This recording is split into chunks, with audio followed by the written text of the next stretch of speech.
Hello my loves, I'm Ellie Frost. Thank you so much for being on my channel, where we are talking about the multi-dimensional approach to rapidly and radically healing and transforming during and after narcissistic abuse. And I want to talk about why the narcissist is not just a traumatized child. That is not the reason they're behaving the way they do.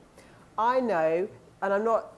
Thank you so much for commenting this, by the way, people who have talked about it. This is a narrative that is being pushed out by people who don't understand that this is multidimensional. Honestly, like there's a lot of people who have been through narcissistic abuse that say, wanted to know why they're doing the things they're doing, and that I suppose because it sounds logical, they say things like the narcissist was not given the attention they needed as a child, and therefore they strive for attention and they get it at all costs. That's not a logical thing for a human being to do, by the way. Nor is like the traumas that the narcissists have often experienced are not that high. There is psychological proof that children that are abused do sometimes go on to be abusers, but in a lot of trauma-related cases, I mean, look at everybody here. You know, a lot of people don't want anyone to experience the harm they've gone through, and a lot of people that have experienced trauma are very, I'm going to say disabled. I don't mean that in the technical term of like what it means legally. I just mean like they're disabled in life. Like they suffer consequences emotionally, physically and energetically, where they're very anxious, they've got CPTSD, PTSD, and they don't go off and become abusers, right?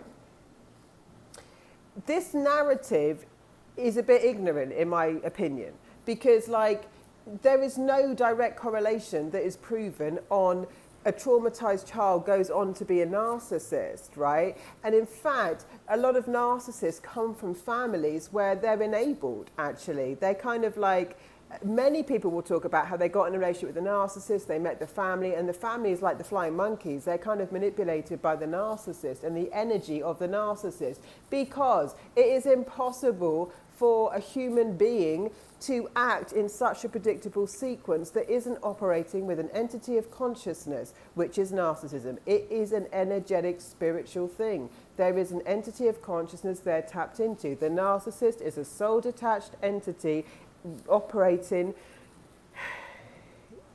It's an entity, it's a consciousness operating through them. They're so predictable. It's impossible for humans to be so consistent in that sequence. They are a human shell. They've made a spiritual choice.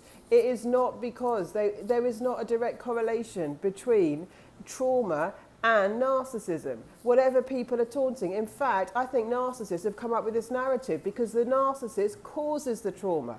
They're not the result of trauma. Every single person here has been traumatized. If they've been in, or a lot of you have, if you've been in narcissistic abuse, and your first response is not to now go out, love bomb, hoover, devalue, discard other humans at all. In fact, most of you are often trying to find peace, trying to find sovereignty, trying to find healing, trying to reclaim your life. We've got to, just because people have been through narcissistic abuse and then like speak to someone who really doesn't understand what it is in its full context, and then says, well, the narcissist just didn't get enough attention as a child. Many narcissists got a ton of attention as a child. My grandparents were the most sweet people I've ever met. They were married for 60 years. They died in their 90s. My dad was loved by them. Yeah? Then other psychologists say, well, maybe they gave him too much, and now that's why he feels he's entitled. We're grasping at straws to understand something that's got nothing to do with the way the human was treated. It's a spiritual issue. It's a spiritual issue. People that have dealt with narcissists have seen demonic tendencies. They've admitted like demonic things. They work with dark forces. They work in the psychic realm. It's telepathic. The reason that you feel so enmeshed by them, you can feel when they're thinking of you. You can feel when they're pulling on your energy. You know that there's something else going on. It's spiritual. It is not a textbook thing. It is not narcissistic personality disorder. In a textbook psychological way, some behavioural disorder. It's a spiritual distortion and a spiritual choice. It's absolute rubbish. And like, what's fascinating is all these people talking about it. I believe it's come from maybe people are trying to logically understand, and on what evidence are they getting this? Because honestly, like, the narcissists that I've met have had great families. The families enable them. There's many people talking about it online where they'll say, you know, I met their family, but the family kind of knew what they were like, but they enabled it. They thought they were really happy when they met the new person. The narcissist family are often like flying monkeys and enablers of the narcissist. There's an energy working through them. It's an entity called narcissism. It's a consciousness, and it has access to multidimensional fields. So when they tap in, it's a limited entity of consciousness, but it has access to certain abilities which work in the psychic realms. And there's not anything else I can think of that is that standard. Like the sequence they go through, the way they do things, the smirk, the smugness, the way they do the narcissistic stare, the exact sequence, right? The exact behaviours, the exact way they do it will depend on what triggers you, but it's so sequential. Really, like, even when you look at a tip, like, it's so predictable.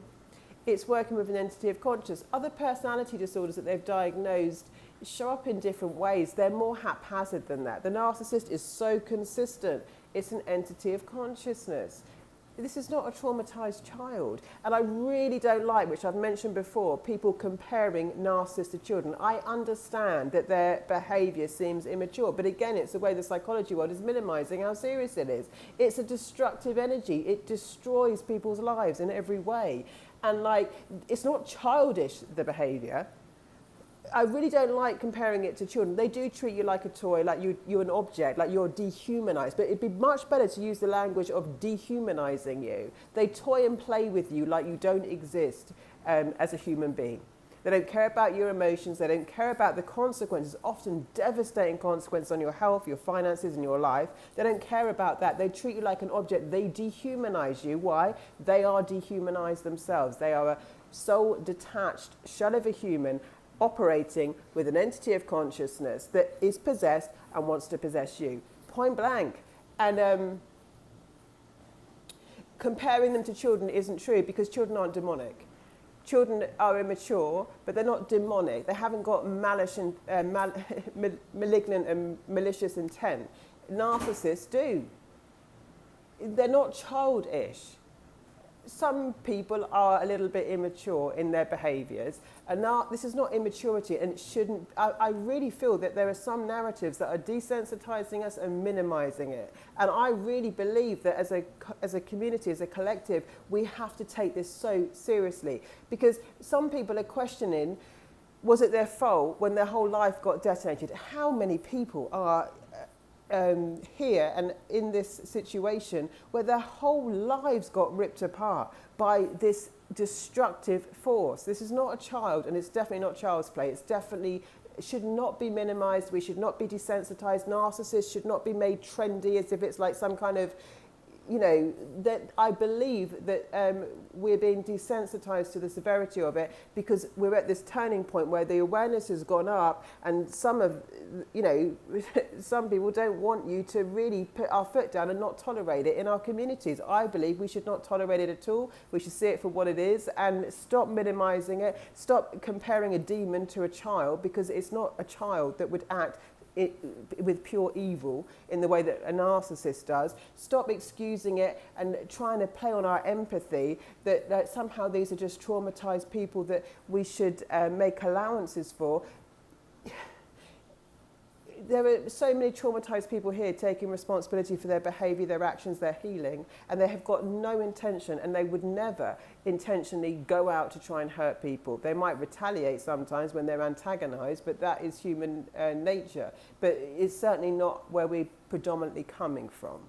So these are not just traumatized children. This is a spiritual issue. It's a spiritual choice, and it's a it's an entity, a demonic entity they're cooperating with. Whatever people are clutching at straws at to try and justify it and pretend they know all about it, they're missing an element, which is the spiritual element, which will help you break free. Because when you see it for what it is, you can break it in the psychic realm like I teach you, and actually that's the most effective way to move it. Energetically and spiritually, no consent. They invade people's dreams, they invade your thoughts, they invade you in a telepathic spiritual way. We are not dealing with a child who's childish, we're dealing with something much more serious than that, and it is not happening because of the things they're saying about the child just didn't get enough attention. How many people didn't get enough attention as children? Many people, right? They don't turn into narcissists. How many people were, not given what they want as children? Many of us. We didn't go on and feel entitled to take and pillage and exploit everyone else. Give it a break. Think about it. Know what you know what you've experienced, and honestly, some of this narrative has got to drop, because honestly, it's people that they haven't got answers for you. They aren't curing people, a lot of these people. Sometimes it's helping, sometimes it's just ignorance, and it's actually keeping us stuck. And that narrative is not coming from people who have been through narcissistic abuse and know what it really is. They might have been through narcissistic abuse, but they're not really acknowledging what's behind it. They might have been cheated on. They don't really know what it's like to have experienced demonic entities in your life and invading your life and being under spiritual attack, because this is not just someone who's done something bad that you didn't like, that you don't understand and looking for an answer for. This is an entity of consciousness that might have touched some of people's lives, but if they don't understand what they've really dealt with and they haven't really felt it at that level, then trying to explain it as just these are just like kids that didn't get their way is completely ridiculous. Lots of love, guys. I'll speak to you soon.